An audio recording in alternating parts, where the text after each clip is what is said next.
Also, just real quick before we bounce off here, because I noticed, Andrew, you do this a lot. You use a lot of the call outs on our videos. Is this some sort of like internal linking strategy that you're doing? You mean referencing earlier videos?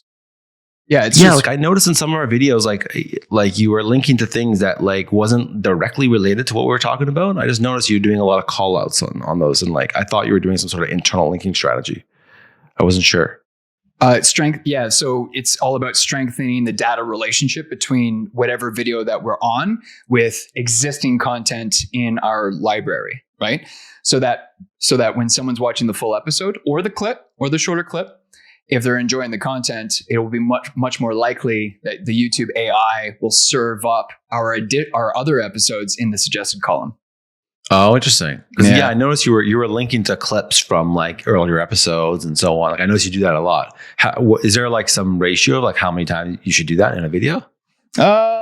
That's a good question. Well, I mean, you're only allowed up to 5 cards in a YouTube video. But of course you can add links in the description. You can add a link in the pinned comment. There's a bunch of places where you can include a CTA, and it's all about strengthening the data relationship of a bunch of videos, as long as they're within the same bucket. You know what I mean? If we're talking about podcasting, then I'm going to link towards a video where we're talking about podcasting.